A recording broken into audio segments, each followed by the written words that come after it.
Hey everybody, how's it going? This is your host Paul. It's great to see everybody, and with me is my lovely co-host. Alejandro, I do you completely suddenly forgot. forgot that you were gonna host I this? forgot that I was hosting. I was just sitting there like, yes, I've been recently blinded by my webcam light, and I just forgot how to do anything all of a sudden. Alejandro, how you been? I've been good. It's been a day. How about you? It has also been a day, several hours, in fact.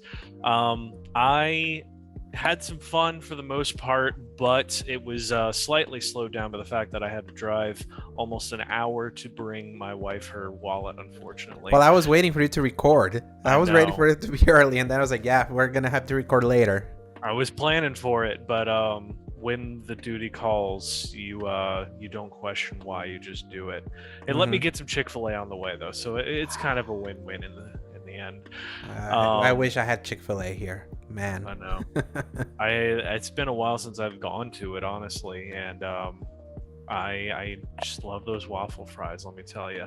What I did do is I played some games this week, Alejandro. I Especially since I came back, I was a little starved for my favorite hobby, hmm so I played a lot of things. And then you just came out of the woodwork with like 20 of your own.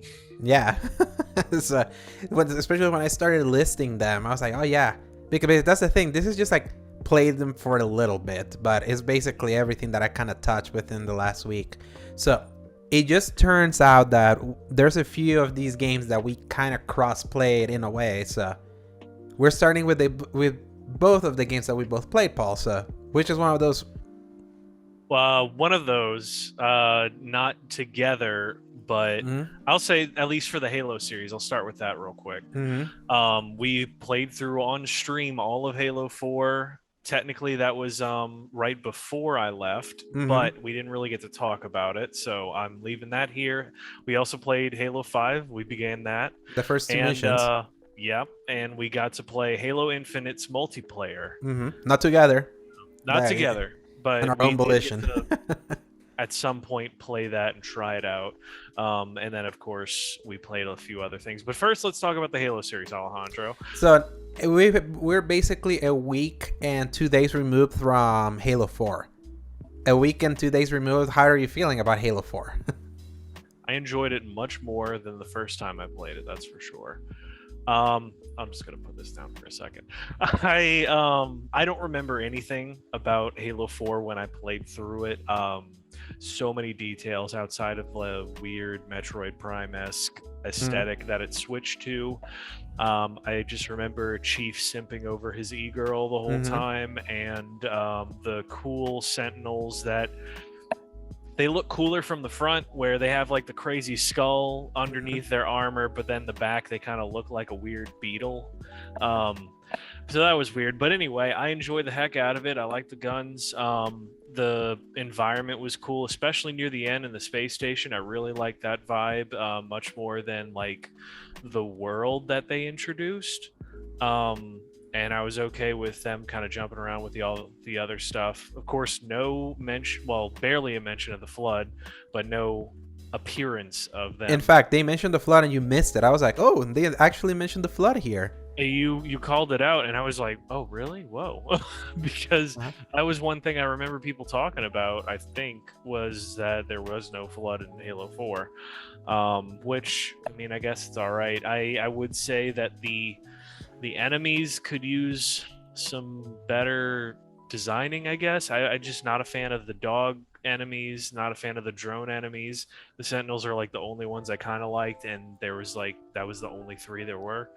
And then of course the Covenant are the Covenant, and they're fantastic. So I enjoyed that, and of course it's the redesign time, so we got to see the redesign for everybody, and it's hit or miss sometimes, but Now, with Halo 5, most of those enemies are still in, but you fight them differently. yes. How do you feel?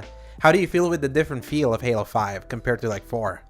Now that we Um, started that. That's actually where it was funny, because it feels like Halo 4 just better.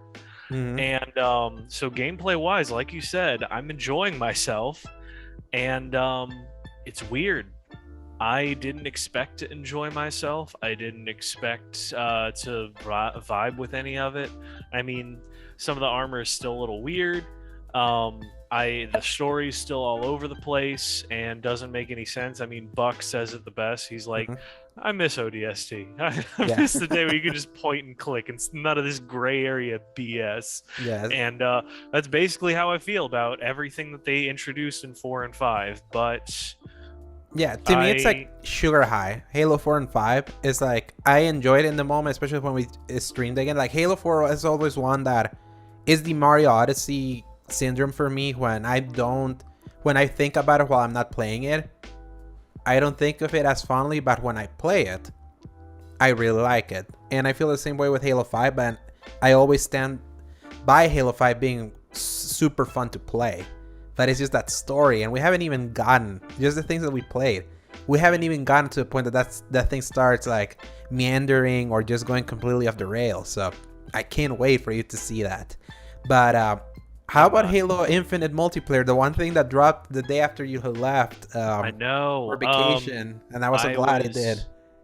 I was sad that I was missing it right at the start, but I'm glad I had something to look forward to when I got back, because everything that I was seeing was just hype all over the place.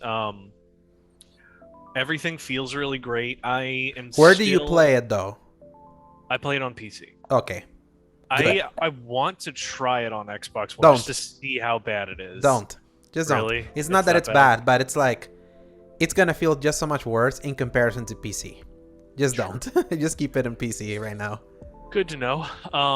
Well, I will say, so personal preference, one negative out of the way is I still don't like when games zoom in and they keep it on the side of the gun. Just give us some kind of iron sights, make it fake like Halo 5. I know it's a personal thing. It just bugs the heck out of me when you're like, all right, let me try to zoom in and get some actual accuracy. And it's like, what is this? What is this nonsense? No. And I 1,000% disagree with that. I love how they did ADS on Halo Infinite because it feels like Halo. It's still like, because it's not just a scope. It doesn't make you feel like you have to rely all the time on having to holding your left trigger. Halo, it's an over-the-shoulder shooter where you have to like constantly be spraying while you're jumping and meleeing and grenade. So I'm glad that they found that middle spot, because obviously you have to do ADS because that's kind of like the shooter, standard. But they found a way for it to still feel like Halo in a way that it didn't do in 5, because in 5 you zoom in a bunch of stuff. And it feels great. And any other moment besides that, when you're driving, when you're shooting, when you're in the middle of all of the back and forth stuff, and sometimes the time to kill does bug me a little bit, especially being spoiled now, because you have to basically dump an entire magazine plus a grenade to kill somebody. Not really. And I'm like, I know, it's unless you hit all of the bullets, then you need a grenade to add to that. That tells me you're not just you're having bad aim. You better get probably, good. That's one other problem is I was using the pistol, and because it's like off to the side, it's jacking me up with my aim, and I don't know why. I just can't line it up on the sights. And in Halo 5, I was just, all right, I see exactly what I need to get, and it works. I don't know if it's just an aesthetic thing because it's functionally the same. It feels weird. I don't understand why you have the problem. The reticle is always the reticle. I know. That's the thing. And in Halo 5, it's just basically the aesthetic of just moving the weapon to the middle. And but it's still a reticle.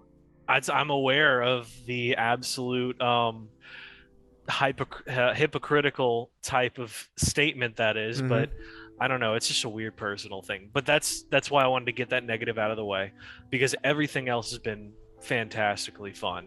The aesthetic has been upgraded from the weird like Hypertron style of the Spartans in Halo 5, because I was looking at some of the customization that they offered in Halo 5, and then you compare it to this, and it's a lot like bulkier, it's a lot meatier, it feels good.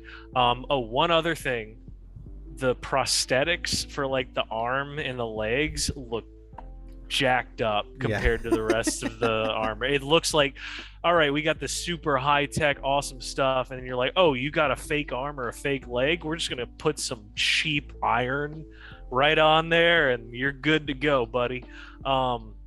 but besides that, I'm really enjoying it, and um, I'm giving it a hard time. I really like that you can add decals and stuff to your guns. I don't know if Mm-hmm. that was a thing in the past, but I it's don't even really remember. cool.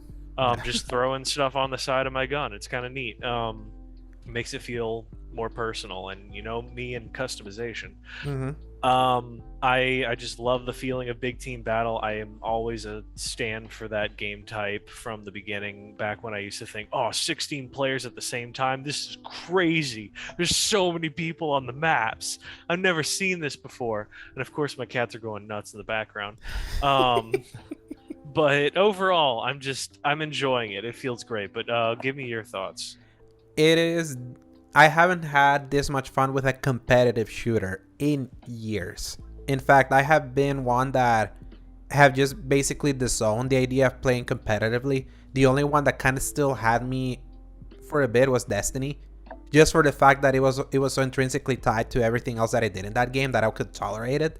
Yeah. But I'm not the one that would, by choice, pick like let me play just a team deathmatch here and that's all I'm gonna be playing. I like playing more story stuff. I like playing single player stuff, and I did not expect like I knew it would feel this way because I did play the technical test and I was very impressed with how it ran back then. And this is just as solid, if not more solid now. So that again, it brings back that point that I said this feels ready, and I'm glad that they realized that it felt ready and they launched it.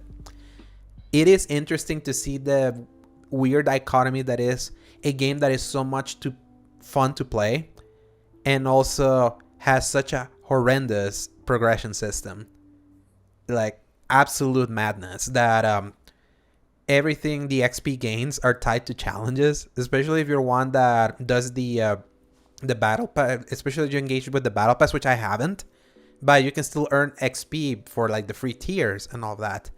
And I mentioned how this took the inspiration of Marvel's Avengers because Avengers does the exact same kind of battle pass because it's like eternal, it never expires. The only way you progress through that is doing in-game challenges.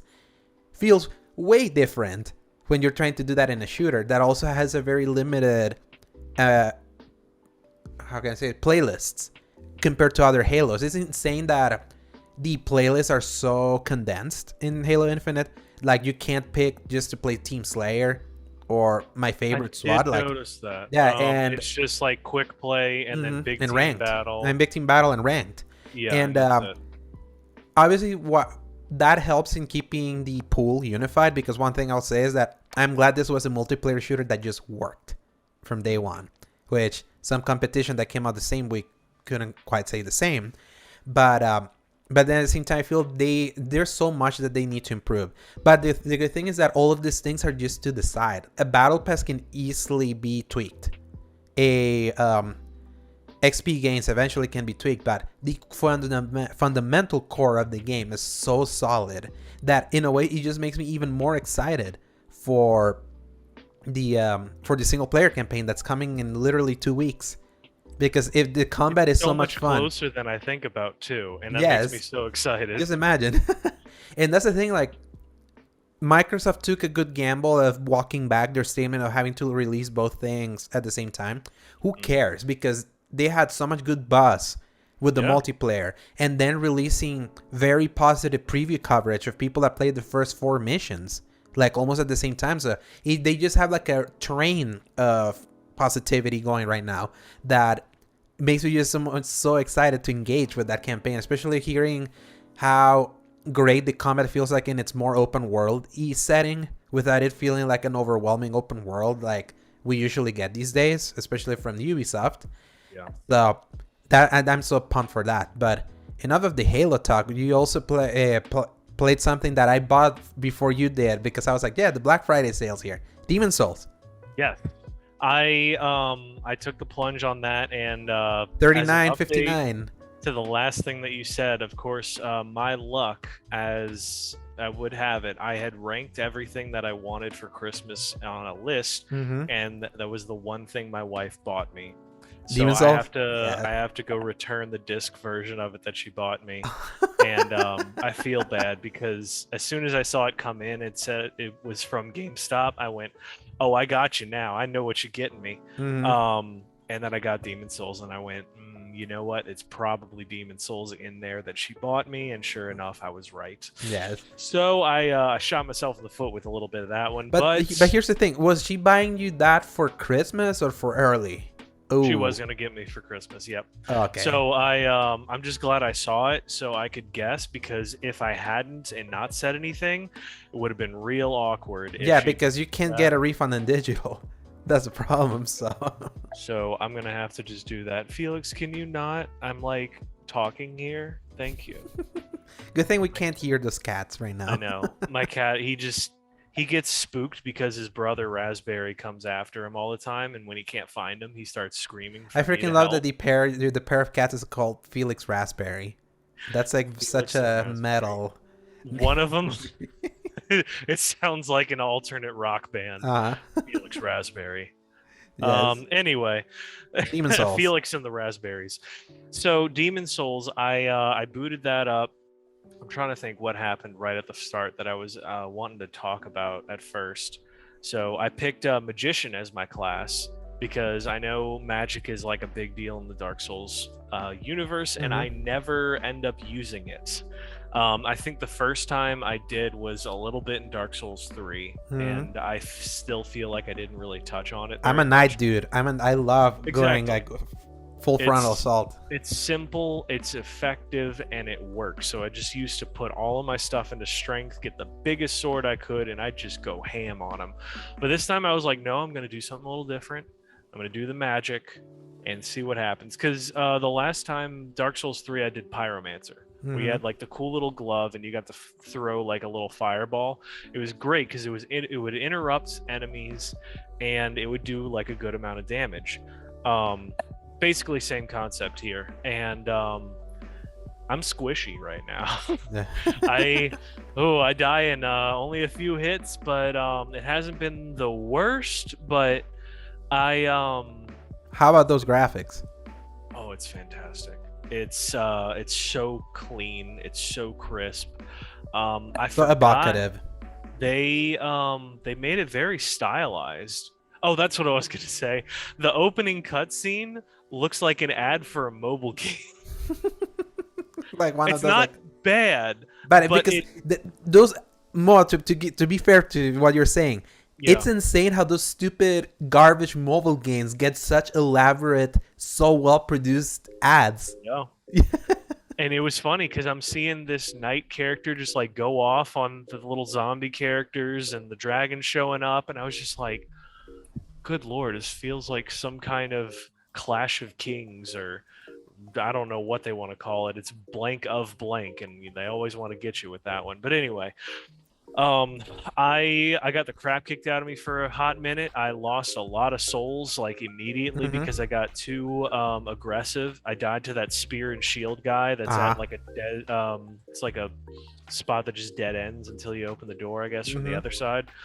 And then got killed by that freaking dragon on the bridge. I'm glad that I remember from back in the PS3 that I was like, yeah, this is where the dragon comes. So you just walk, have to run back. So to let the fire kill everyone. No, that part I was fine. It was the part where you turn left and you keep running out there. And you see the two dragons? I was fine. I was good. And then like the second one, I go to run up there and no, you don't. You don't have to go there. Idiot.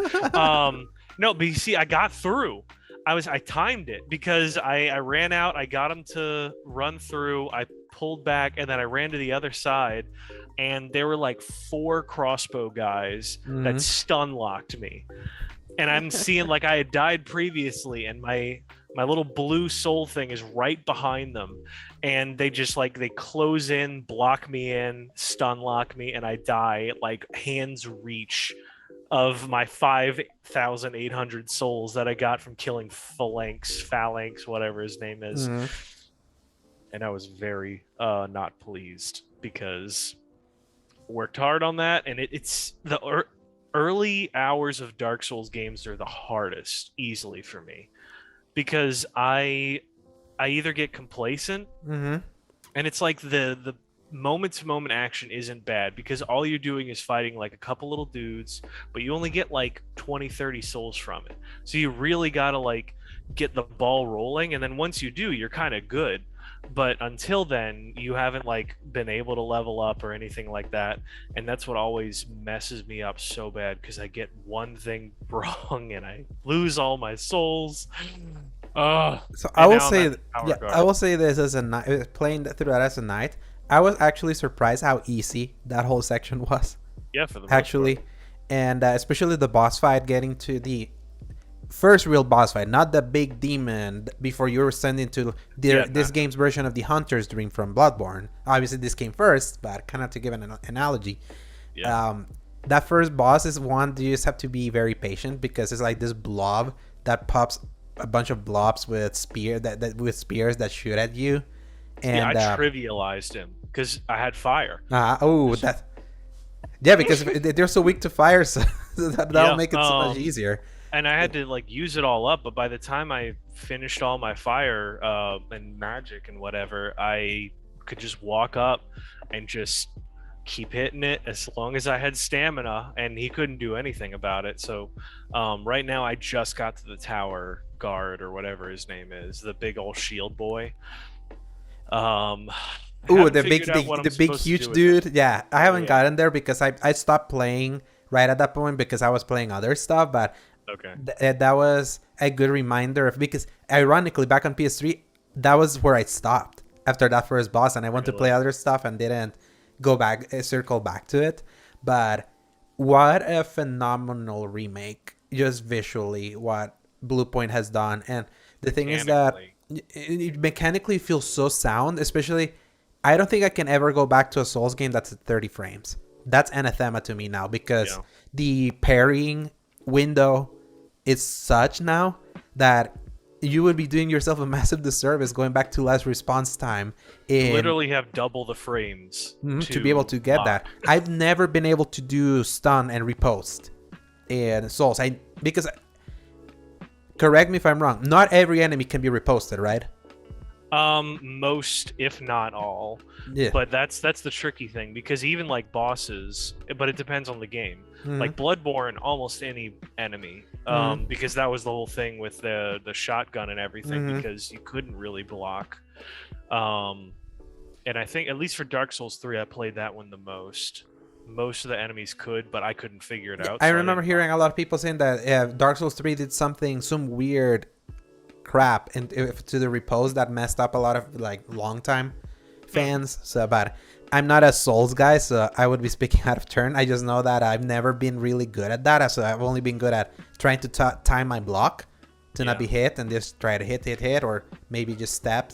So yeah, I'm interested to see how Elden Ring feels. I think it's 60 frames also, but looking at the videos of Elden Ring, it's almost night and day, the quality of this Demon Souls remake to how that one looks.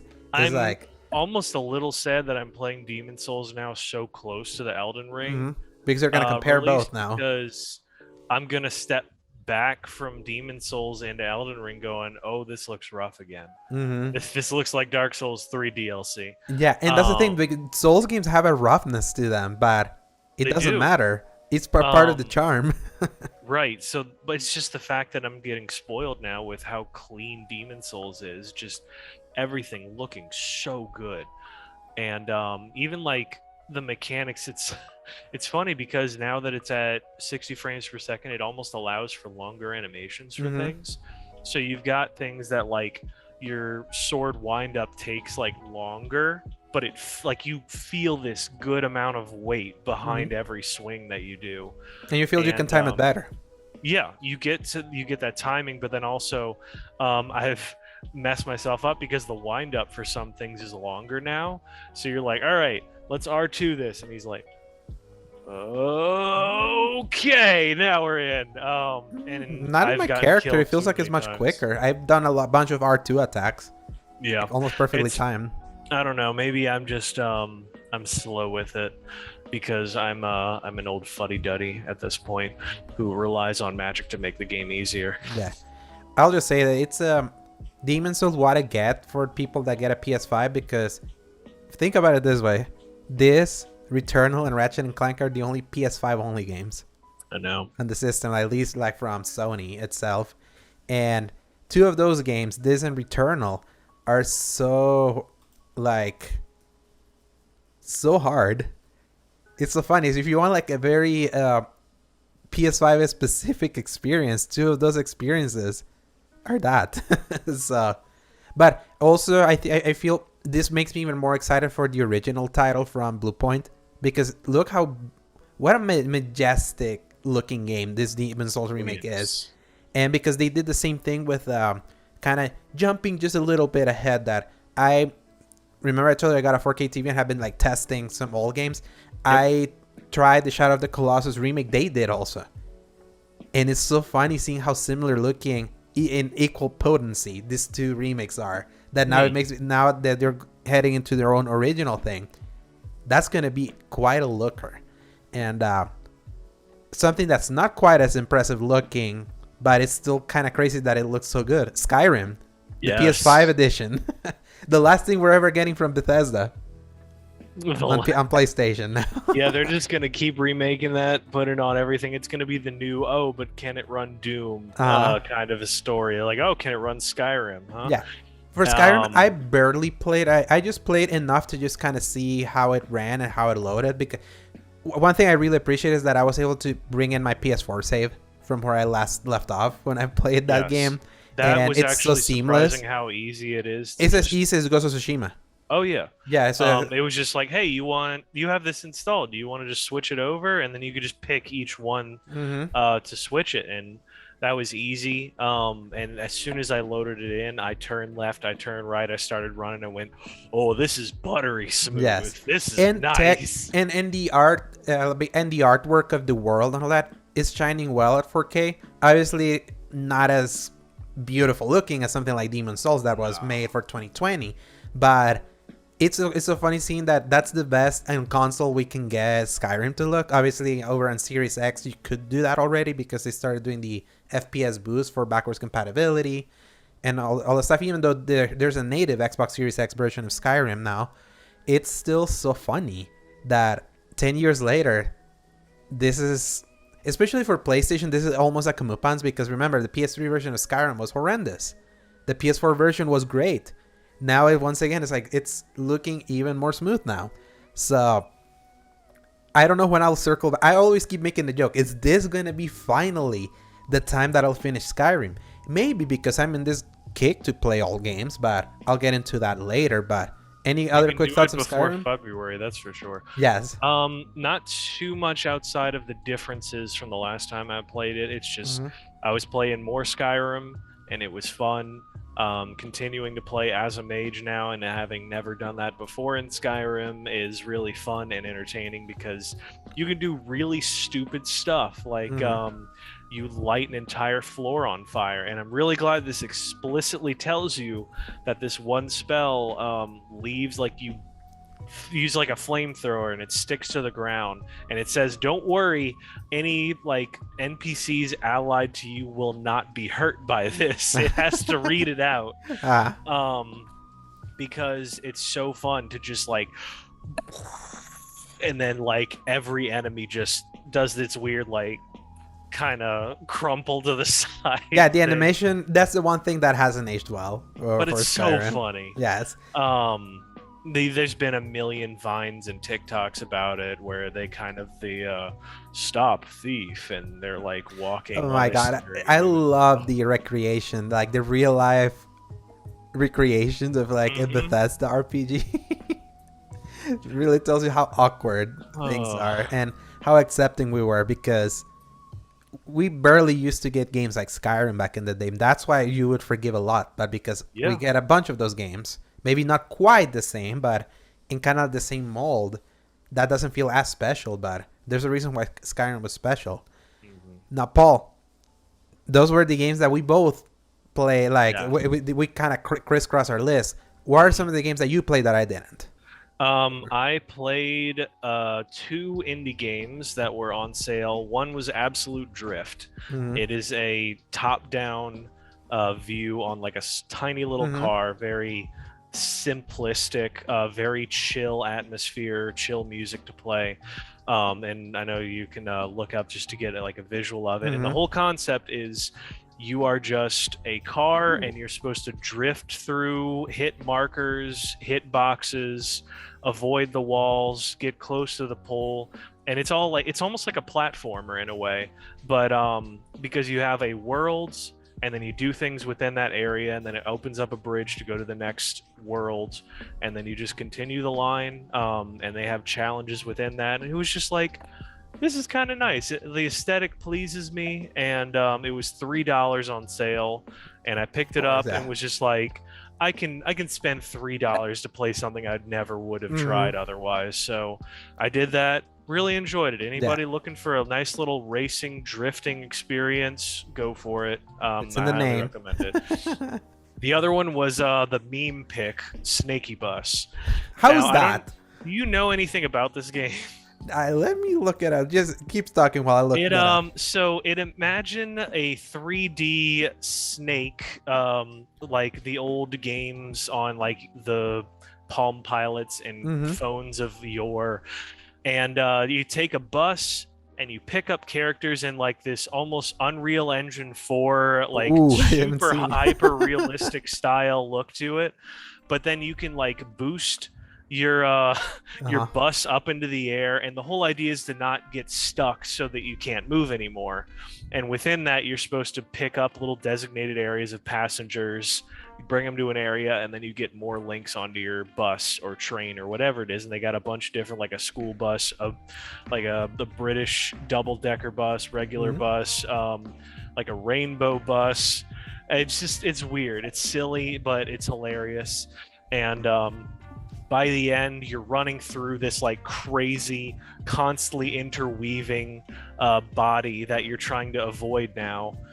And I didn't really even get too far into it because it was like $7-8 and I wanted to play some of the other things. But it was just like, this is so stupid and ridiculous. I don't know why it works, but it brings a smile to my face in that silliness. But yeah, that was my meme pick, and then I played 2 other games that I not quite meme pick. Well, one of those you could say could be a little bit of a meme pick, but not this other potential. One. Yeah. So the other one was Doom Eternal. Finally. I finally picked that up for $15. I started that up, and I don't know why, but I forgot how good the music is. And I watched the intro and it kind of the little tutorial mission or whatever, and it finishes up. Doom guy looks over at you, pumps a shotgun. It's like, I'm just, yes. Doom 2016 and Doom Eternal should get the reward for best starts to any game. It just gets you in. It pumps you up, doesn't waste your time. Here you go. It's so fun, and it's hilarious because I remember delving like very minor into the Doom lore and the silliness that goes on in the background of it, the lore of like his pet rabbit, his PC gaming setup on his ship. Oh, have you explored his base? A little bit, yeah. Oh my I found his little special room. He's got like his battle axe guitar, his crazy PC. He's like a painting of him holding his rabbit and a shotgun. It's so stupid and it's so funny because like anybody that jumps into it is like, oh, this is hyper serious. This is a church, blah, blah, blah. But it's like, it doesn't take itself seriously at all. But like everyone in it is taking themselves seriously. That's what makes it funny. That's what makes it so hilarious. And I think I didn't understand when I got into Doom 2016. I didn't understand what the gameplay loop was supposed to be and how Doom is supposed to be played. Yeah, and you were trying to play it as normal shooter. Again, kind of was what I was telling you. The arena shooters are not meant to do ADS. They're just not, because you have to be in constant movement, constantly spraying, and things like that. So it's funny that we talked about the idea of at what point should a game and developers tell you how to play their game if it's that different. Doom Eternal had a point where it said, please read this if you've never played a Doom game before, and we will give you a tip on how you're supposed to play the gameplay loop. Like they said that. Like read this, please. Figure out how to play this game before you start actually getting into it. Because when I started and I knew how I was supposed to play it, of waste all of your ammo, chainsaw to get ammo, glory kills to get health, rinse and repeat. I was Hmm. just crushing everything, And you and I know was what? having so much more That's fun. a different loop from Doom 2016 because the chainsaw was limited in that game. In this one, it recharges, and Which it's I didn't realize at first, and I was like, why do I always have a little bit of gas left? And uh, I'm really glad I do, because it needs so much ammo to take some of these enemies out. and you get so much less ammo, like way less ammo in Eternal than you Yeah. do in 2016. And Like, you have to also, upgrade a lot of it's good that it decided to give that kind of onboarding if you've never played a Yeah. Doom game, because unlike Doom 2016 that you can kind of brute force yourself through that game in Which whatever I way you could, want. and that's what I was doing. Yeah, Eternal is not like, there's some specific enemies that it tells you if you see this game you have to destroy the cannons from them. Yeah, Like I that, really like appreciated that, because I yes. wouldn't have thought about any of that stuff, like body damage. Mhm. Even though I think I did it in 2016, I was just like, I don't remember anything about this. So It when they wasn't were there. like, It "Oh, wasn't in make sure you like 2016. Yeah. shoot the frag grenade into his mouth to instantly stagger him, or blow off the cannon for this thing to go into its melee form," and I was just like, thank you for telling me, because now I can enjoy the game instead of having to waste time getting frustrated about dying in 3 hits. What difficulty are you playing it on? Just like the normal one. I think it calls it something really awesome, but it's just like the normal. It's I don't would remember recommend you drop that game to easy. You'll see. when I start to die, I'll definitely switch it over, because so far I've only died once because of my own stupidity. I'll say this: But when the Marauders come Yeah. in halfway through, you'll remember me. I'm You'll gonna remember have me. to Yeah. figure that out for sure.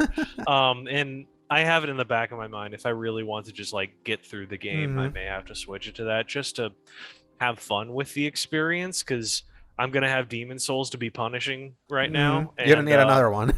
I don't need another one. That's for sure. I want to have some fun in between crushing my soul with demon souls. Yeah. But now, speaking Um, of something less punishing but equally heartbreaking, one of the top 10 worst reviewed games of Steam in history. Tell me about Battlefield 2042. 2042. There's a lot to unpack with this. It's a game that obviously I enjoyed a lot leading up to it, and just the silliness and the beta. You pre-ordered the I expensive pre-ordered. version. No. Oh, you I didn't do pre-ordered the the expansion? standard. Okay. Thank God. I did that for 5 and 4 and Battlefront. yeah, Battlefront. Oh yeah, that's the one I did, because I wanted to play 3 days early. Mhm.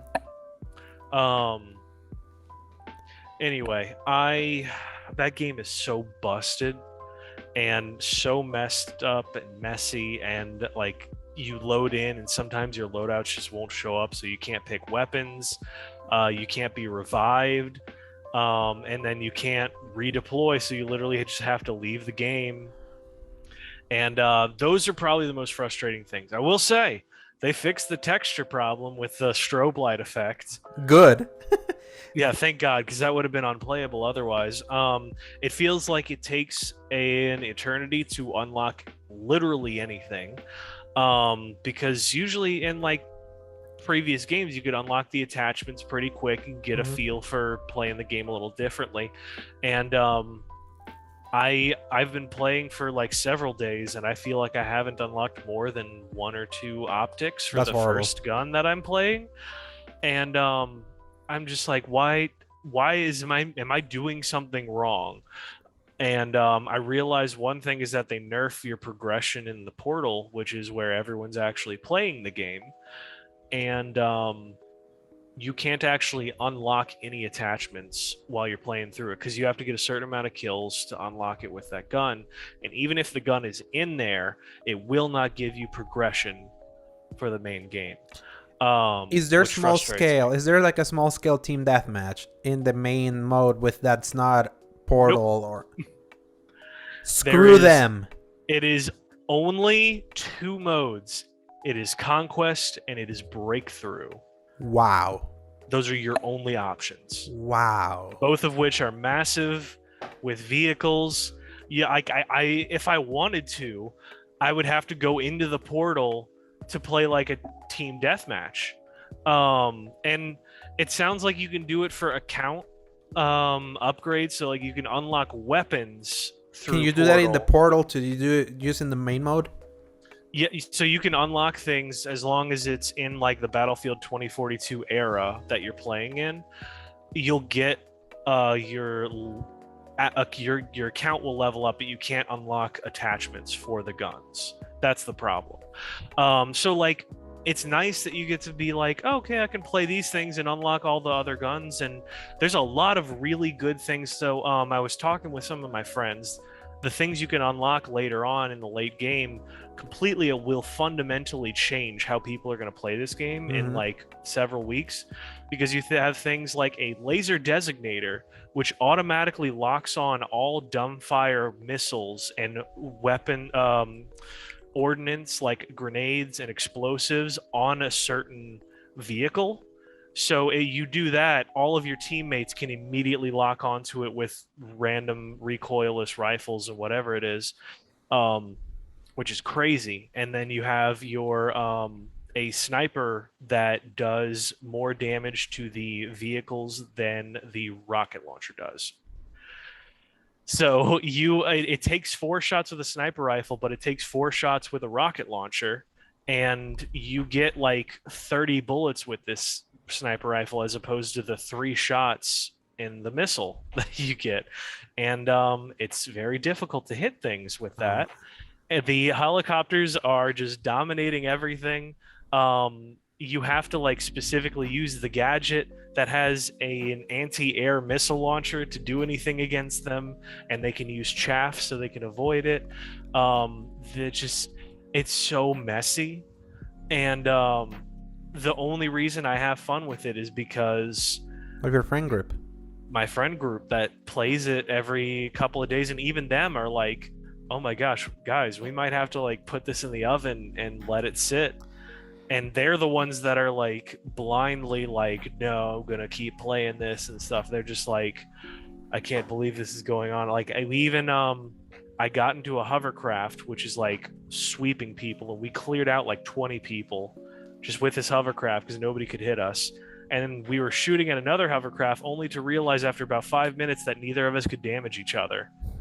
Like they were literally just, you can't hurt each other with the guns. How did this ship? How? Once again, I cannot believe 3 years later, once again, Battlefield is the biggest disappointment of the holiday. It wasn't in Battlefield 5. It's now this. And on top of that, you got Halo Infinite coming in here in its high horse to just completely obliterate them. Very clean. And that's the other thing. The servers struggle so much with 128 people. That's the other thing. Oh my gosh, so many things. I can't play with my friend on PS4. Oh yeah, and I don't think that's possible because there's no way for me to manually say, no, I don't want the 128 people. I want to play on the smaller sizes. So like they're literally splitting the PS4 and the PS5 group, and I can play with PC, but apparently like there's no option for me to switch that. So one of the guys in our friend group actually can't play with us. Yeah, exactly. So I'm reading here, there's a GameSpot article. Crossplay can only work with the PC and the current gen. So Xbox Series X and PS5. If you're on PS4 and Xbox One, you can crossplay between the older versions, but not the newer ones. So one of your friends got SOL. He is, and it sucks. I feel so bad for him because he literally can't find a PS5 anywhere unless he pays like almost $800 to scalpers, and he's not willing to do that. And there's so many people that aren't going to be able to afford something like that, even if they wanted to. So why would they do something like this? Oh, we talked about it right when they announced it. It was like, oh, well, they're obviously going to have to include an option to do the smaller version so that they could have PS4, PS5, and all that play with each other. But no. It's just so crazy. Like, you literally have 2 options. That's it. Or like the hazard thing, which is like not even a thing. It's like basically Escape from Tarkov, but like Mm-hmm. dumbed down. And so Or the Division survival nobody's, mode. yeah, more or less. But then nobody's like really messing with it. I haven't even touched it yet because Man. it's like either you play Portal, and Portal's fun and it's great until you get to that point where like you get downed and somebody tries to revive you and it's like, oh, you've been revived, but then you're still down, so you can't do anything. Here was EA all year. The goodwill. And with this game, literally, I kept saying it. It feels like they were headed towards that fire after we played that beta. Yep. I begged them, please delay this thing.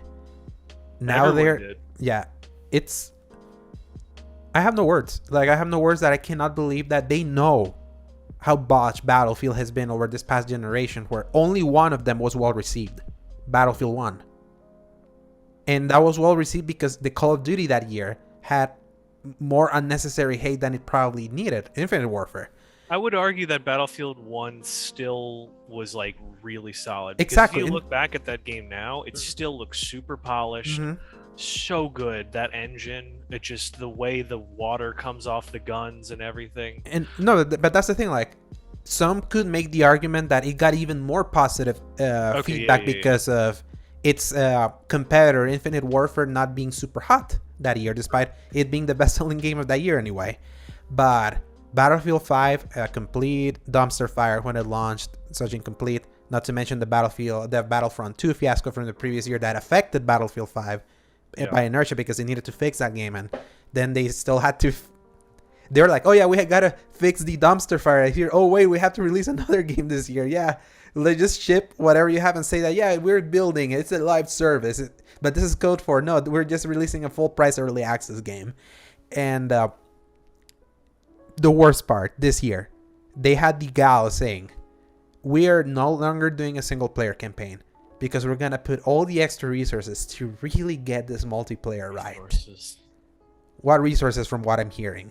And one other thing that you'll find this funny is there are 10 maps, but because of some kind of strange error in the matchmaking, there is 3 that keep replaying themselves. We have had friends play through a whole game of Conquest, and it finishes on that map, and then restarts the next one in the same lobby, same server, and it picks the same map again.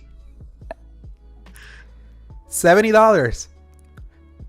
$70 effing dollars. And like, there's moments in there that are really fun, and if you like love Battlefield, and if you love that just absolute bat crap, insane nonsense glitchiness, like there's a lot of that in there, and some people really love it, and I respect it.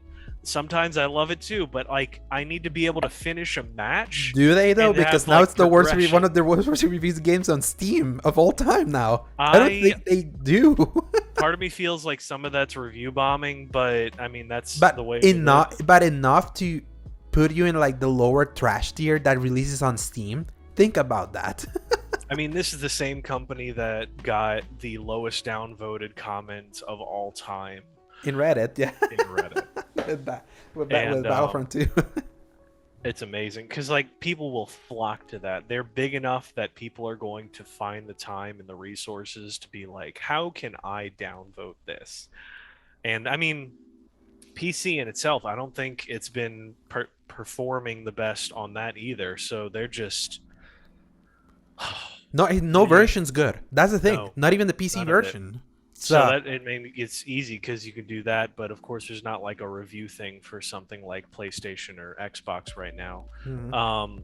What was it? One other thing that I was going to say about that before we moved on, but I don't think I can think of it off the top of my head. Needless to say, they said they were going to be dropping hot fixes, and they listed a rare problem where you couldn't see your loadout and things like that, but what they call rare literally happened. We went through a string of loading into a map. One of the 4 of us had the problem. Loaded into another map, 2 of us had the problem. Loaded into another map, 1 of us had the problem. There was literally not a point where all 4 of us could actually play, and we just called it a night after that.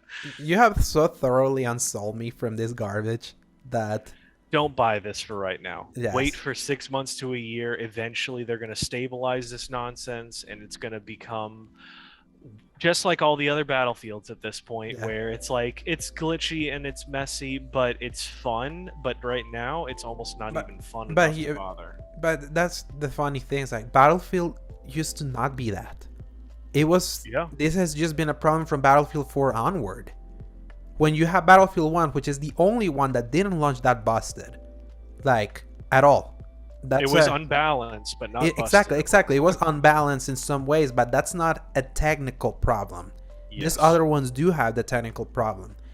At a Hmm. certain point, I think I just have to accept that Battlefield's never gonna be great ever again. If Disney keep launching these games like this, Hmm. and that sucks. Like, it once again, like in on the year where Call of Duty was weaker than it's ever been in so many areas, this is how you come out. Is like Battlefield is just gonna be a relic at this point. That's always gonna have its diehard fan bases, but as a respected series, just hearing that, especially when they had the gal of like cutting some stuff because they said they were gonna put it to make the one thing that they're going to do better, and now everyone universally says it's probably the worst it's ever been fundamentally. That's no bueno. Paul, what are some final things that you played? We can move on. Yeah, I'll clear up these last couple things. I went and played Overcooked 2 with my I wife. I was gonna say you Um, wanted to play something with her, right? I loved I enjoyed the game myself, but it's really a game that you really enjoy together with a group of people. Mhm. And I try to find little games that people that don't play games could, and she's one of those that I'm always looking for little co-op games, and especially with It Takes Two being nominated for Game of the Year, I'm Mhm. really hoping this continues the string of, hey, let's see who else wants to buy or who wants to make a game made for two or more people all sitting next to each other. And that was just, it's honestly, it's really punishing. It's Mhm. really difficult. You really need like problem solving skills and communication to like, all right, you be over there, wash the dishes, you work on cutting the meat, I'm gonna work on cooking this part that you throw to me, and then like there's literally all sorts of crap happening around you, and it is so difficult, but it's honestly helped our relationship Yes. because we get to yell at each other without getting actually Yeah, mad. It's I've like, always heard that. That's drop like the chicken, you loser! Oh my the god! tomatoes. Yeah, the tomatoes, you threw it into the fire. What is wrong with you? Everything's dying. It's so funny, but in all honesty, if you want to get closer with any friend or significant other, please play a game like Overcooked or Kiwi or It Takes Two, Yeah. or if you're really feeling crazy, A Way Out. Um, they're so much fun, A especially with Way some. Out is $5 right now. It FYI. is it. I don't know if I see. That's why I said if you're really feeling crazy, because A Way Out handles a lot of different subject material and plays a little more complexly Mm-hmm.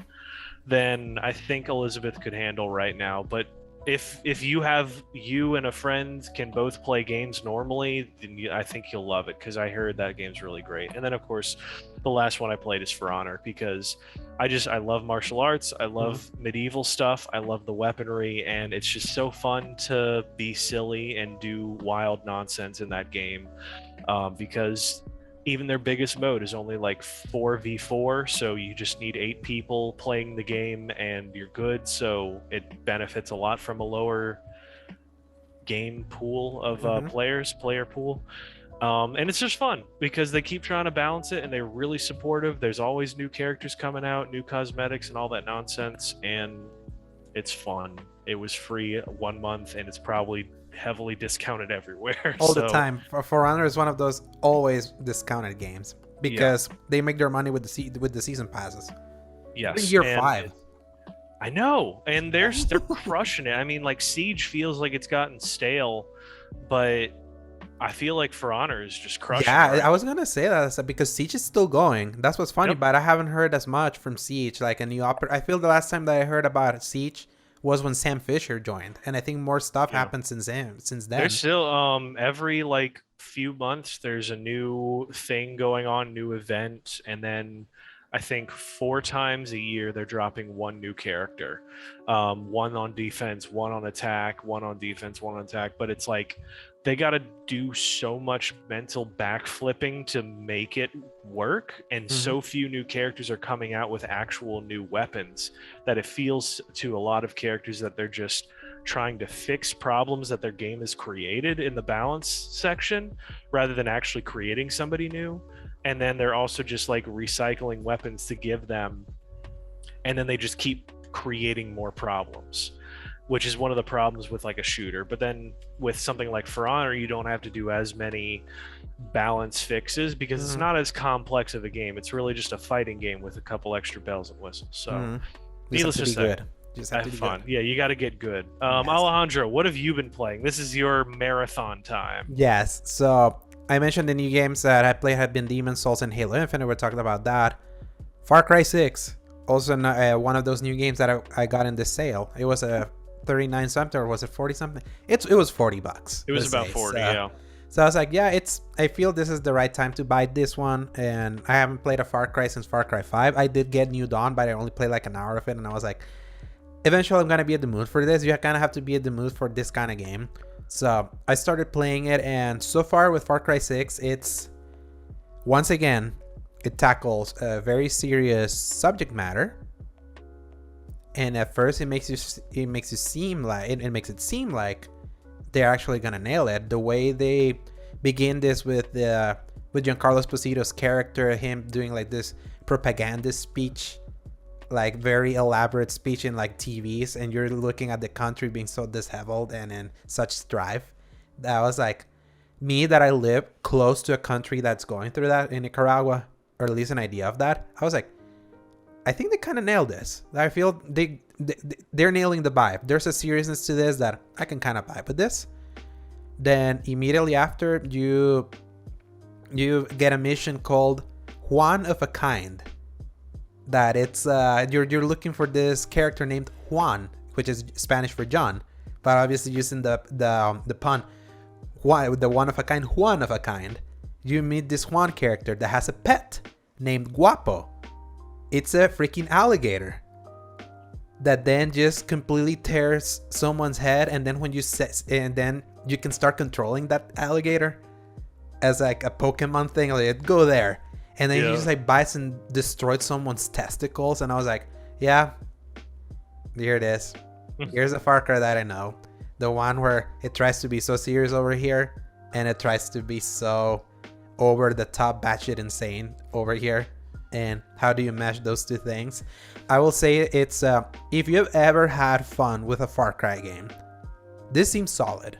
So far, this seems solid, and I feel it feels more solid than usual because it's on next gen, so already at base it's running at 60 frames, so the shooting itself already feels so much better. And I will say this, New Dawn is the one that introduced health on enemies. The health on enemies works so much better here in 6. Really? Yes, because it allows you to strategize a little bit more. If you just want to spray bullets, you can still get enemies with one hit headshots. I think you couldn't in New Dawn, I could be wrong, but there was just something that just didn't feel right with that one. But in this one, I was like, okay, I'm not hating this. I kind of like the idea of maybe you have a group of enemies, one has lower health. If I don't want to take the time to aim and try to get that headshot and just want to spray it, I know where to start shooting in specific ways. And there's something so funny of having Guapo, your alligator, just like psyching them to your enemies. Because you watch Loki, right? Yeah. There's like episode 5 Loki. Yep. He has like, for some reason, it feels like they watched Loki and copied the exact same expressions and animations for this alligator. Because it's so, every time I look at that alligator, I laugh. I don't know what it is about alligators that I just laugh outside their terrifying context. Especially because this alligator has a shirt on. So, and you can pet him. It's so fun. It's so fun. And I know there's like crazier animals that you can get with this. Yeah. So I will say it's still, I still frankly say, because it always tries to tackle serious subject matter and trying to balance it with the wacky, I feel that's always a failure in the Far Cry series. I don't know if I can even recommend this as like a good Would you tonal say it's the dissonance. execution of it, or just the very idea of trying to blend serious and silly? Yeah, especially how they do it, because the funny stuff of this game is parody almost. Yeah. I mean, just the existence of that alligator itself, that to me is emblematic. Because as soon as he started, I just started laughing my ass off. I was like, I cannot believe. And then when he tears someone's foot off, and then when you psych them into enemies, and he really goes for the testicles. And I feel you feed him testicles. It looks like that when you're feeding him. So it's like, it's crass. So it's like this crass humor versus the serious matter of like a dictatorship in a Latin American country, which is like something that happens in real life in many different Latin American countries. You keep going south. So that I think that's, unless Far Cry is like seriously reconsidered, I think that's just gonna be a failure of them. I mean, look at Far Cry 5. It was like try to tackle the religious extremism that mixes Christianity with like white supremacy and weapon ownership and all that, and it barely had anything to say it, and then it was just wacky territory. This is just like that.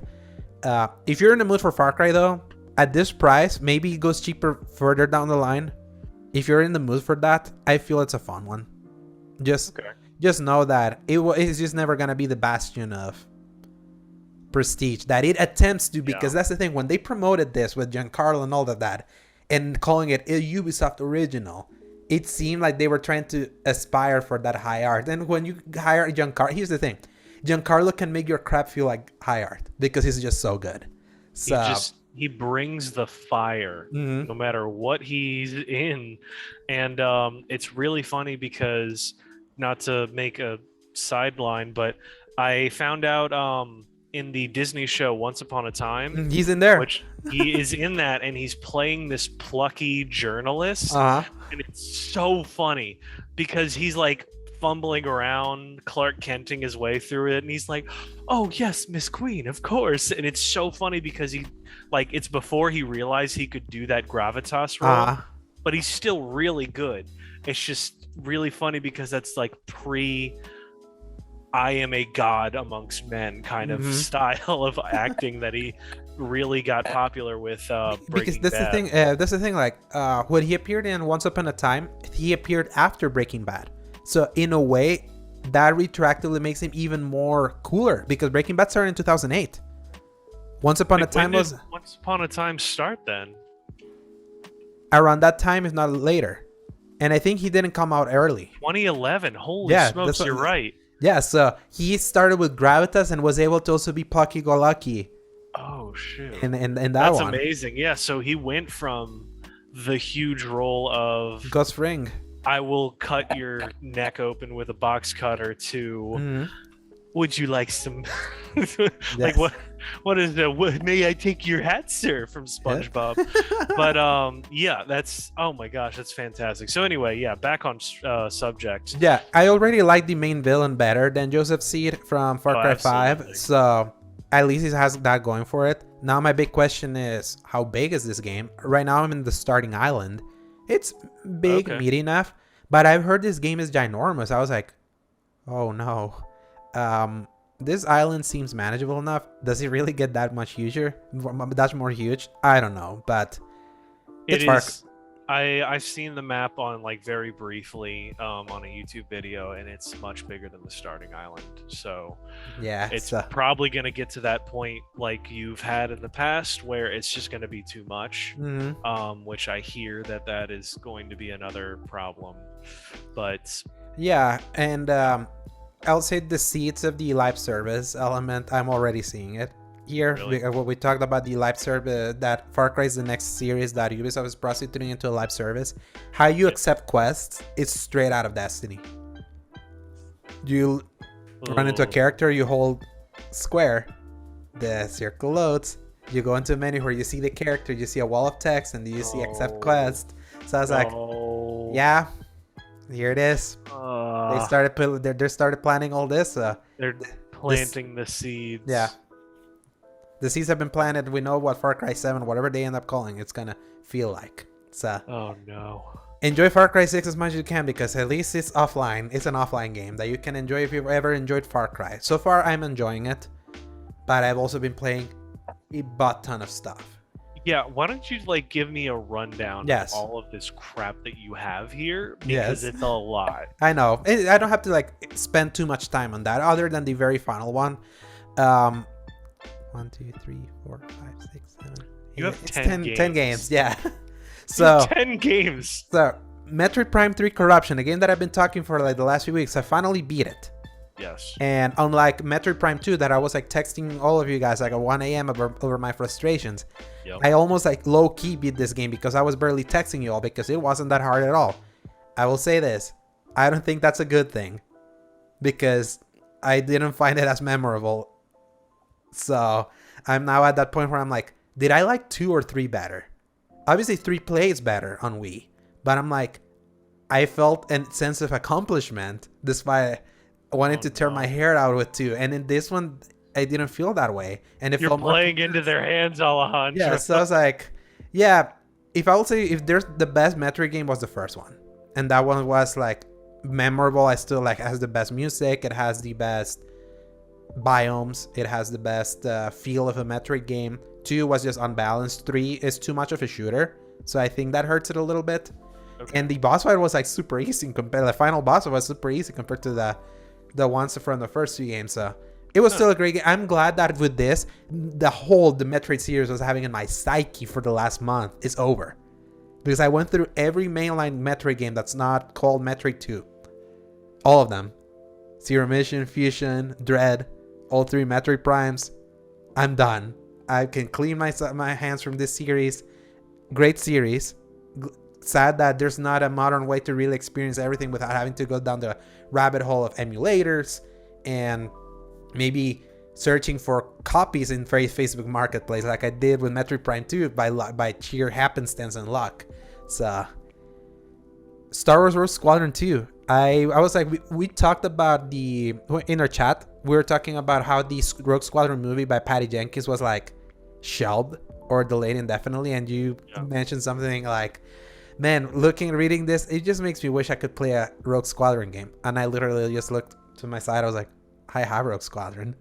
So I ironically was able to acquire a Wavebird. I told you about the wireless GameCube controller. I found one in the I found that one in the also in the Facebook Marketplace, and yeah, I just blasted through Rogue Squadron 2 in 3 hours. I could not believe that game was that short. Really? Yes, I was like, wow, you really can blast through this thing, huh? And great game. So good. That's a game from the GameCube launch. Yeah. And it's still to me my favorite Star Wars game, like one of my favorite ones. I always toss back and forth between Jedi Fallen Order and this one. I never played KOTOR, so don't come at me. I need to play that when it comes out in remake form. I don't even know if you should, because it's aged so poorly. Exactly. So I don't know if I could play it now, especially I know the twist.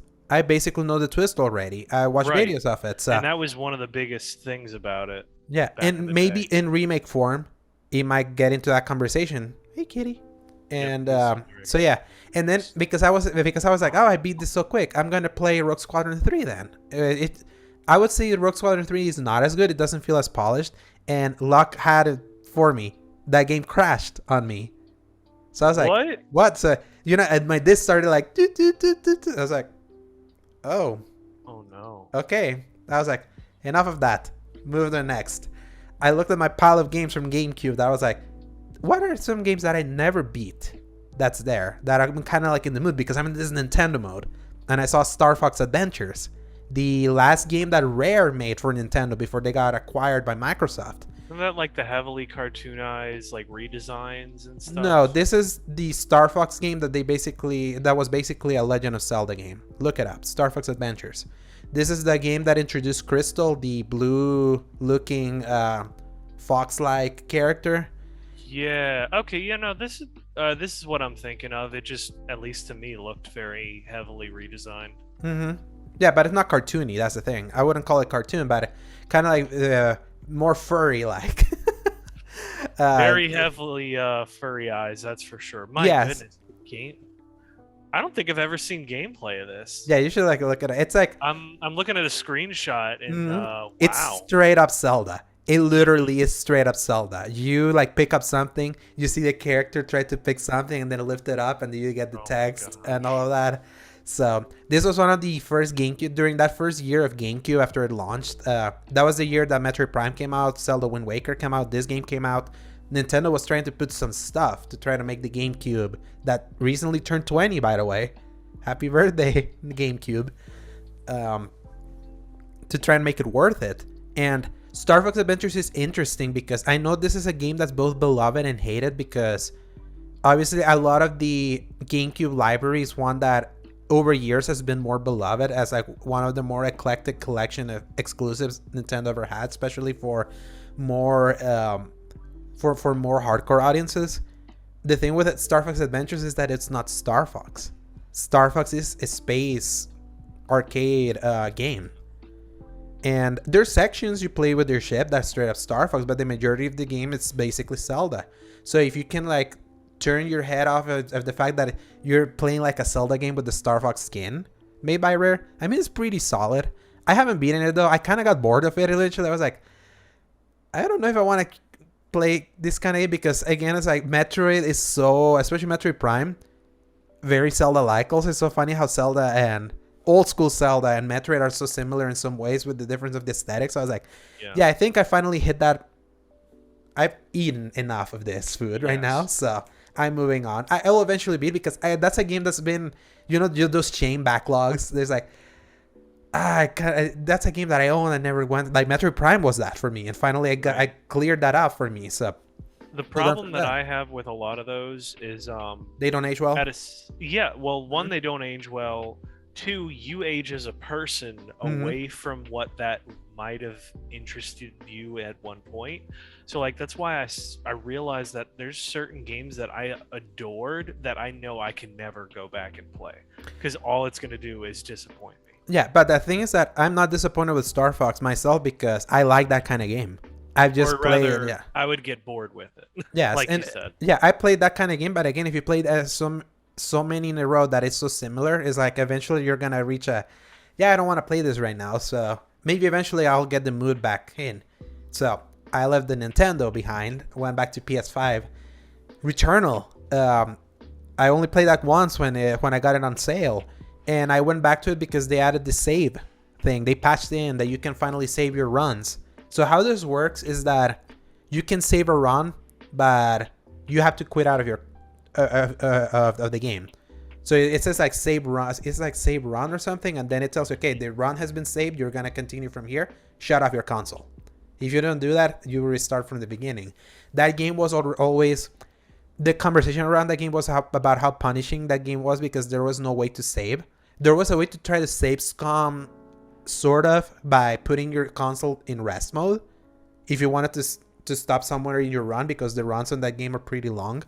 Yeah. But then you were risking, if you had like a blackout happen and your console resets, then you were SOL. So at the very least, they added that.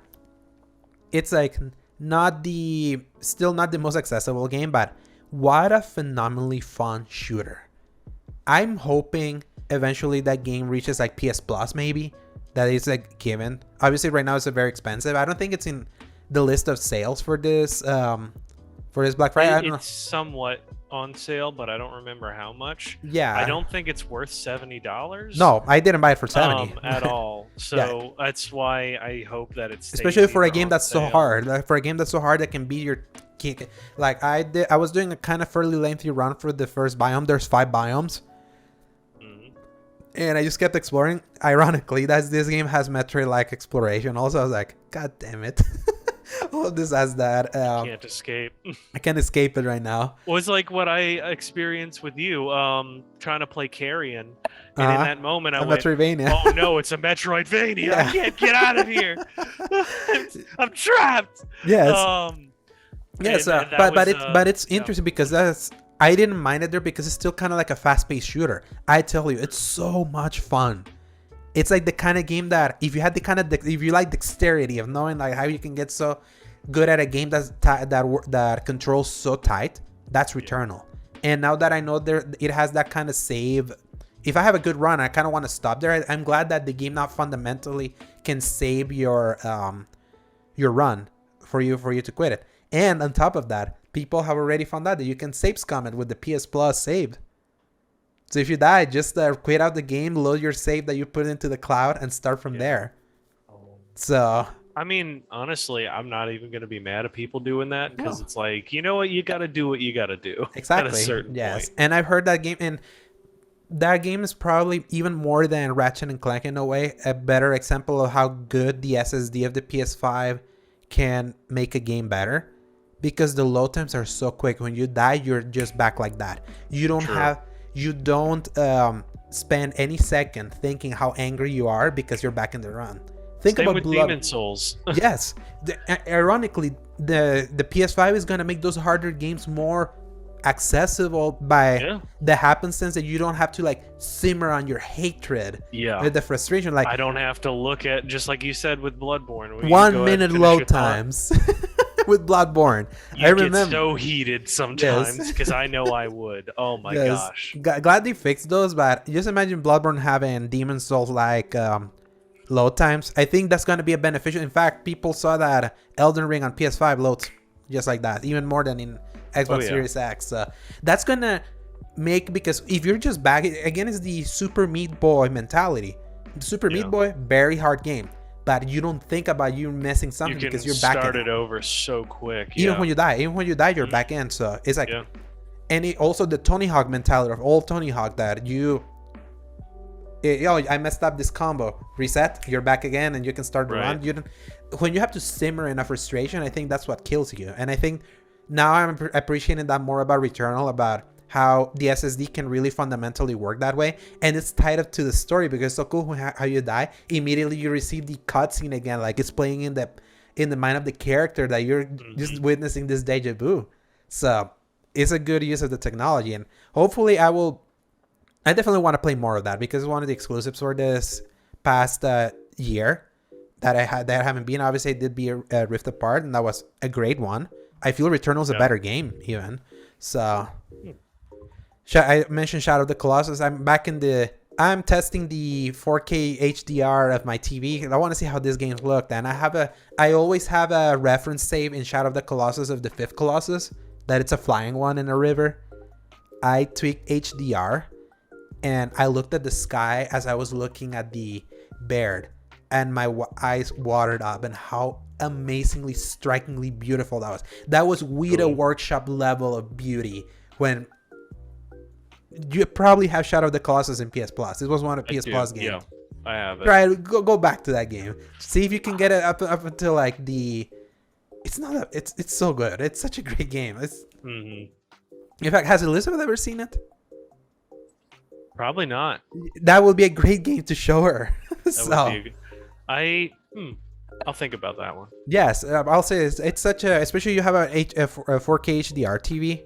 Yeah. Don't put in 120 frames mode. Okay. Exit up because I know your TV was like not letting you do HDR by doing 120 hertz. So right.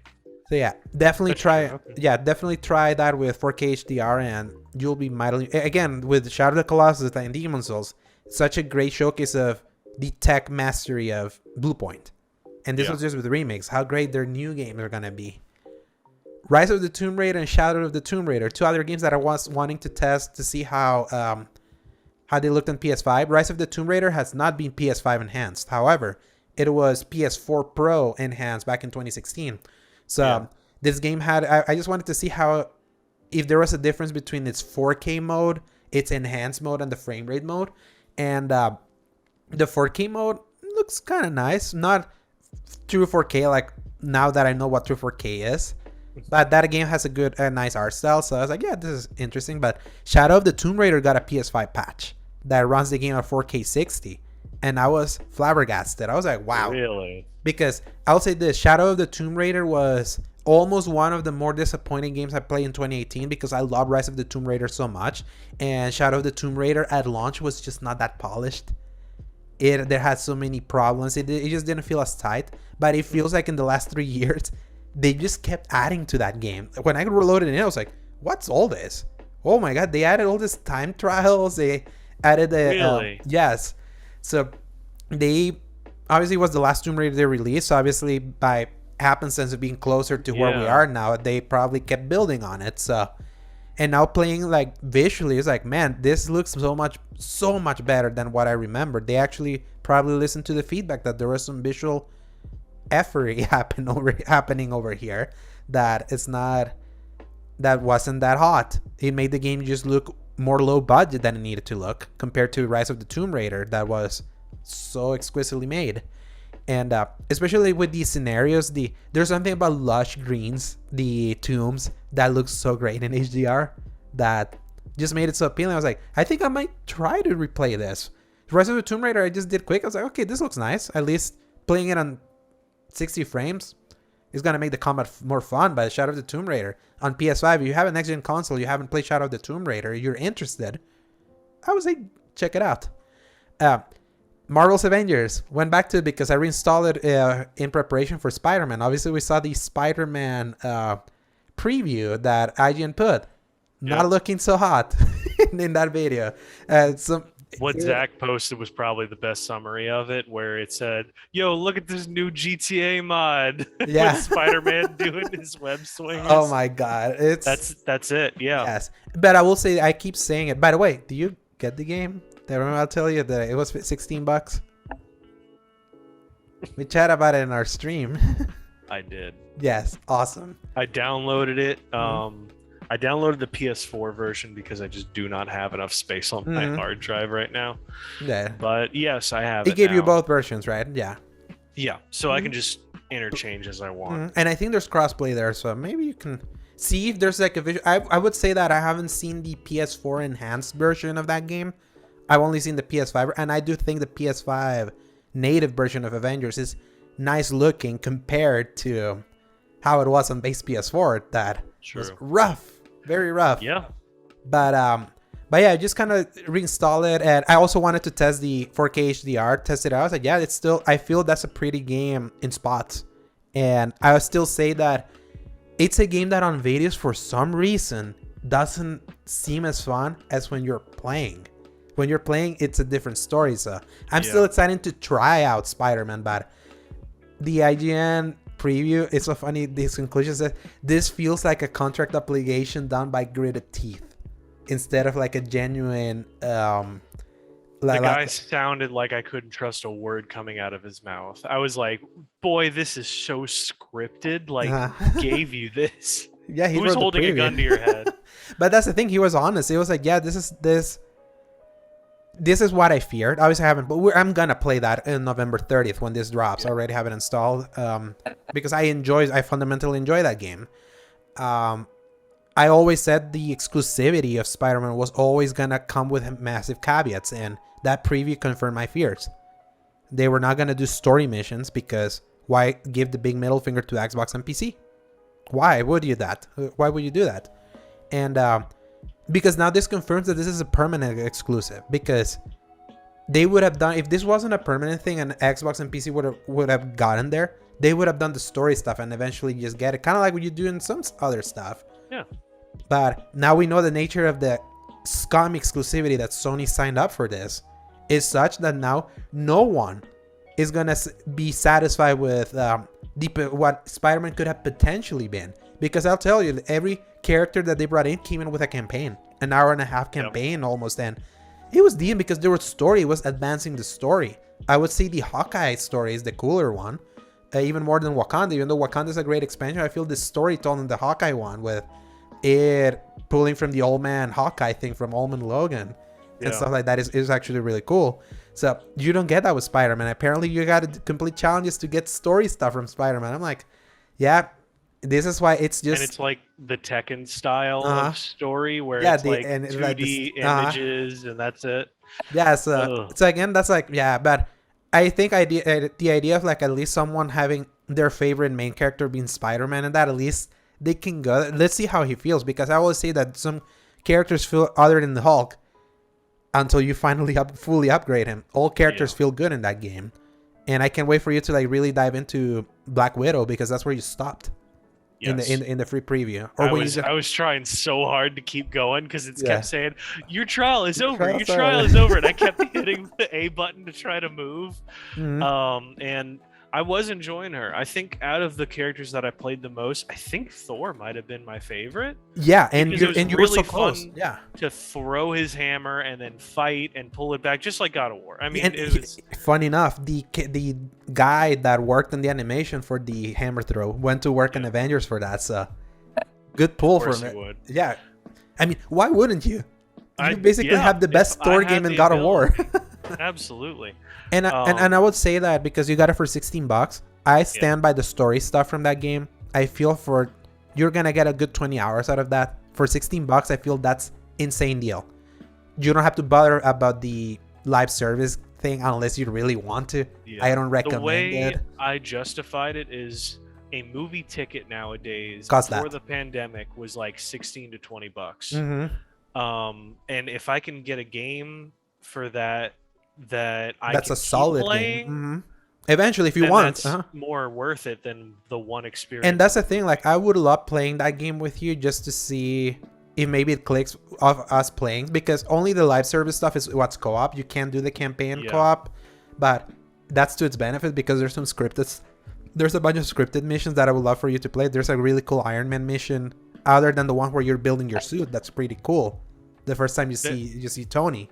Remember, you're in Tony's. Is it the one where he tries to there was like an exploding base or something that he's flying out of, or is yeah. Oh, you already played through that? I already played through that one. That was good. I kept dying, unfortunately, because I would hit something, and I like took too long or something. But anyway, that was really fun. I agree. Yeah, and the campaign's replayable now. You can replay the campaign however times you want as like a New Game Plus, and then redo it with New Game Plus if you want, and over. So you couldn't do that before.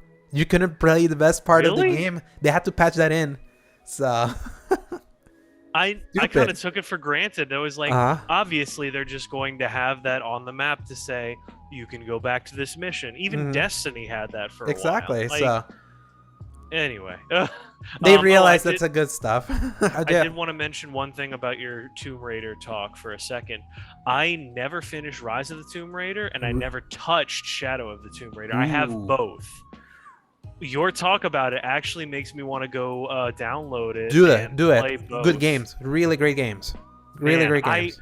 I wish you'd mentioned those before I bought all of this. Yes. Look, you'll have something. That's the thing. Like, the tsunami starts in February. You'll have something to play eventually.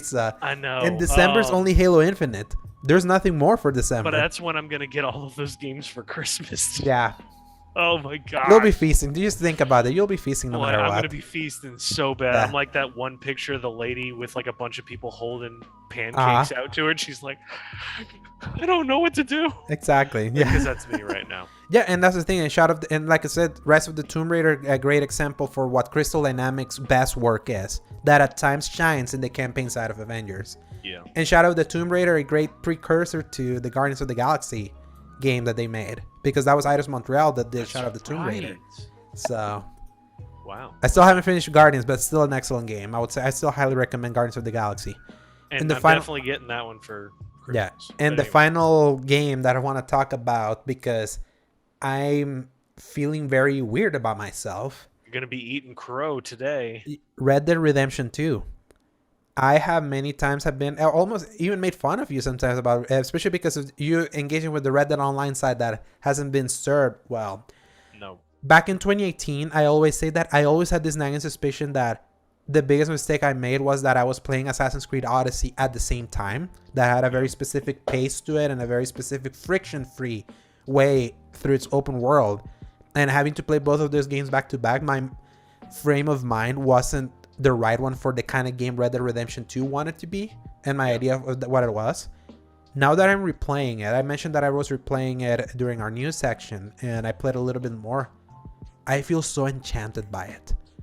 I think about that game. This is a game already beaten. Welcome to the club. You just want to go back to it and exist in that world. It has a magical quality. Every part of it. I mean, this is where my complex feelings about it come in, and I'm Mm-hmm. going to let you continue with your talk, but it's just the blend of like that we're going to slow you down so Mm-hmm. purposely with like almost frustrating levels of detail where you Mm-hmm. have to do these little things, but like almost if you embrace that side of it, Uh-huh. it becomes a completely different kind of game. Mm-hmm. And for the single player, at least, speaking on that, is so good Yeah. at just slowing you down and being like, oh damn, this is a And nice I don't know if thing. it's, and I wonder how much the visual oomph that I'm experiencing now that I'm playing that game in 4K, because That's got to be so good. yeah, because that's the thing. Like, even when I played back on PS4 back in 2010, I had the base PS4, by the way, and I had a 1080p TV. That game still looked beautiful. I remember my brother Oh always yeah. always walking by. I was like, man, this thing really is beautiful, isn't it? He always kept saying that. But Mhm. now I'm reappreciating its beauty because now the frame rate is solid right now. Yes. And especially, this is a game that's not even 60, and it's so smooth at 30 that I'm not like one of those, man, give me my 60 frames, Rockstar, things Yeah. like that. Like, I'm enjoying it in its cinematic presentation. I feel like now, I was talking with my friend Josh, who he was one that always kept telling me, because he replayed that game. And when we first played it back in 2018, we both had a similar kind of frustrations with it, but he went back to it. He was like, I don't know about you, but you should go back to Red Dead Redemption 2, like go through that story again. You'll be blown away. I was like, I just can remember, it was a long game. I remember my frustrations about it. I don't know if that would change. I would say I'm eating crow right now, because now that I'm playing it, and you know what I'm realizing? There's so much friction about that game in how slow it can be sometimes, like the laborious animations and things like that, that I'm reappreciating a little bit more, because in the years since Red Dead 2, I have gotten more open world games in the Ubisoft mold, checklist games, very this system driven, like player authored games and things like that, that I am noticing that I'm really appreciating Red Dead's more relatively simple way that you go through missions. And I really also have to commend having played the San Andreas thing on Xbox One when I did that, because I also realizing that I'm not a Rockstar fan of the GTA side, I'm a Rockstar fan from the Red Dead side. The writing in Red Dead, I'm noticing it more and more. This is bar none the best written game ever made. There's so much writing, so much stuff I didn't even know what was happening in the camp, because I barely spent time in the camp on it. That's part of like the best parts of it, sitting there while everyone's gathered around the campfire, talking with people, listening to their conversations, or even just coming back to the camp just to chill, like Yes. after a mission, just passing by, because I want to give them, add to like the camp economy, which, by the way, this game's economy is so broken, but I don't care. Yeah. Like, I don't really care that it's like not balanced, because it's not a game about grinding. I appreciate that I'm not grinding on anything about this game. I'm just existing in it. And what's funny is that it's not a simulation game per se, but I'm compelled to simulate in the world, despite it not really giving me much. Like, I was doing chores at the camp, like taking the hay here, cutting the wood. My favorite thing was every morning I would drink a cup of coffee and get a scoop get the soup of and the just soup. yes. I was like, that's my thing. That's what I do, and it felt so good to do. And I don't know why every time that I take Arthur to sleep, when it goes night, I'm like, I make it a point to try to go back to camp, and I sleep. Yes. And I don't know, there's such a, especially now with how I tweaked the HDR, that everything's like so dark, like so perfectly dark, but with what you can still say, and slowly go to sleep, and I'm like, I'm feeling sleepy right now, but like in a good way. Like it's inspiring that feeling. And I'm like, back in 2018, when I wrote like my top 10 games, my top 10 favorite games of that year, and I put Red Dead at number 5 actually. My top 5 was God of War, Spider-Man, Celeste, Assassin's Creed Odyssey, and Red Dead. I'd be willing, just to put how I'm feeling right now, if I would go back to that list to like rearrange it, I would probably put this in number 2 now, because God of War is still such a special game for me that I don't know anything can ever like dethrone it for what it did to me for gaming. Like, re-energize my love for game. That's gonna be hard for me to not think how important that was for me continuing playing games when it hit. But now I'm like, is Red Dead 2 going from a game that I just kept crapping how I had schism about when I was playing it to now probably being an all-time favorite? Man, I'm eating massive crow right now. That's I will say, I obviously will give there's you a concession of by the end of the game, let's see how you're still feeling. yeah, because it's a 60-hour game. But that's the thing. I remember feeling exhausted because I just wanted that game to be done. When you want a big, long-ass game to be done, you can sometimes feel the strain.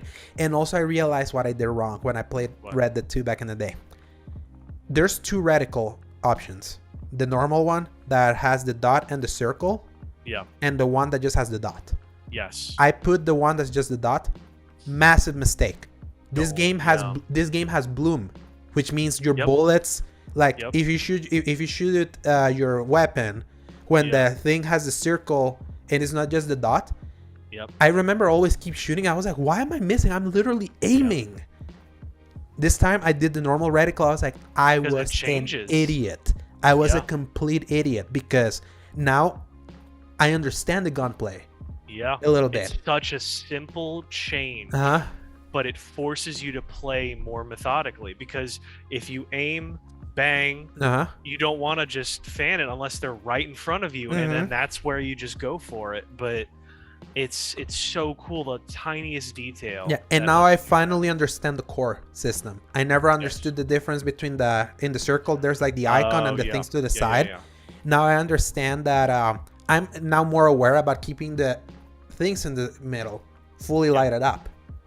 That's because everything to the sides, think about it like a shield, and the one that empties, everything in the middle empties. I didn't understand that there. Now I do. So now there were many times when I originally played that game where I would get ambushed. You can get ambushed sometimes. And also now I'm fully aware that every time that you go into your horse, just make sure you have your weapons ready because they never get ready. So I had many times where I just left and I was like just pulling my gun. I was like, where's my repeater? Crap, I only have my handgun here. So obviously I would say that's an annoyance, but it is. And sometimes, especially in story missions, if you have to respawn in the game, it'll only give you your pistols. And you don't keep your rifles. I'm like, that's just such a dumb thing to do. That Red Dead 1 didn't do. And that's the problem because Red Dead 1 didn't do that. So there's that extra layer. I would say that I also replayed Red Dead 1 before Red Dead 2 back in 2018. That's mistake. That's another one. That was a mistake because then you're such in the mode of how non-simulation Red Dead 1 is, and then when you go to Red Dead 2 you have the muscle memory how you expect Red Dead 1 to feel, and I think that's sometimes a mistake because of the different way the game's paced. Those two games are so night and day different that I didn't realize they don't seem that way when you look at them. No. And Red Dead 1's still one of my all-time favorites. Still, I replayed that. It's the one Rockstar game I replayed more times than any other Rockstar game. Absolutely. And I'm just glad that I'm doing Red Dead 2 now, and especially because the way Rockstar's treating Red Dead 2, I'm not in any way expecting a PS5 patch, for it to be like 60 frames or anything, because I doubt it. They've just been so focused on GTA anyway, which by the way, I put it to download again because again, I haven't played GTA 5 since 2013. So I just out of curiosity, I was like, I want to see how this looks in PS5 just for curiosity. I know that game never got enhanced, but I kind of want to see it. It's going to be a little dated. The animations are going to be all jacked up, but it's going to be a nice little window into 2013's idea of parody. Because it's a very different image of parody as to what we have now. And I think that in itself is worth like a video essay, like and parody over the years. And I think with GTA 5, I mostly want to engage with GTA Online because it's something that I haven't engaged myself in ever. So I'm more curious about that. Something that I almost suggest you and I go into together, because if you step in by yourself, it's almost like guaranteed. Okay, Paul, go reinstall GTA 5 right now. Crap.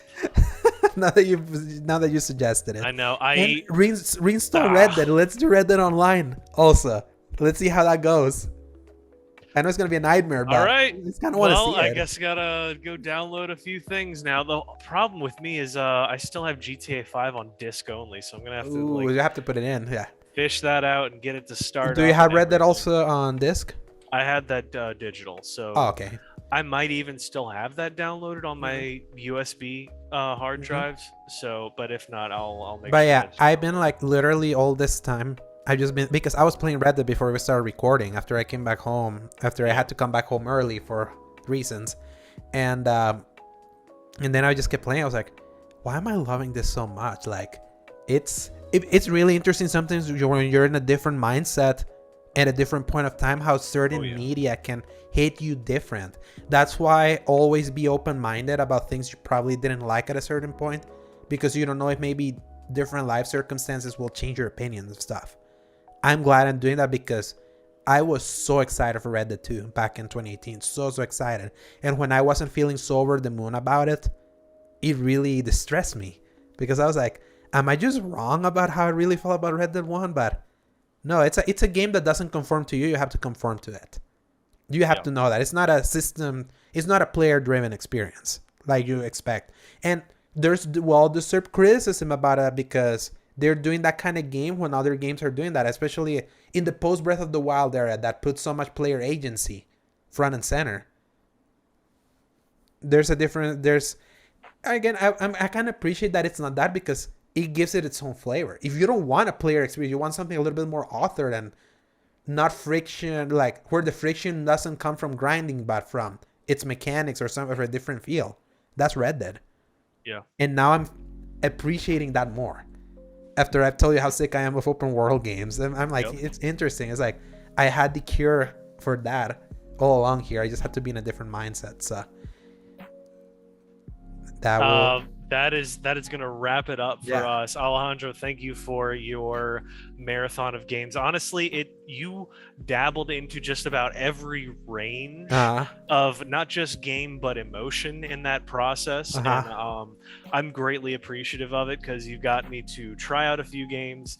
Over the years, you've convinced me to play and buy a few games, and you are learning to appreciate certain things that I've been clowned on in the past about. So Yeah. I'm I I'm like feeling eating. good today. I like when I can eat crow, well-deserved crow, But I'm because also eating a little bit of crow because of Battlefield yes, 2042. I So warned you. it's a little even there. I did warn you on that one. So You after did, that and beta, I was being very absolutely not wanting to listen to it. But you did also convince me to try out Doom Eternal finally. So yes, I can't I wait to agree hear there. more from Doom Eternal and text us your experiences because that's I'm looking forward to just getting further into just about everything now, and I'm going to have yeah, a and I full can't wait to playlist. eventually get Sack back. I wonder what he's been playing. I'm curious too, because he's been dabbling more into gaming, and Mhm. I want to hear about. I mean, I might not even want to wait. I might just ask him in chat, be like, "Hey, Uh, what you been what playing you've been lately? playing? You've What been you like kind got?" of quiet. I know, but as always, I appreciate it. Where can people find you, They Alejandro? can find me at a_Duro Segovia on Twitter, Alejandro Segovia 93 on Instagram, and D Slayer Giant at Twitch. And as always, y'all can find me at Dork of Art on Twitter, also Dork of Art on YouTube, and Angel Sword 21 on Twitch.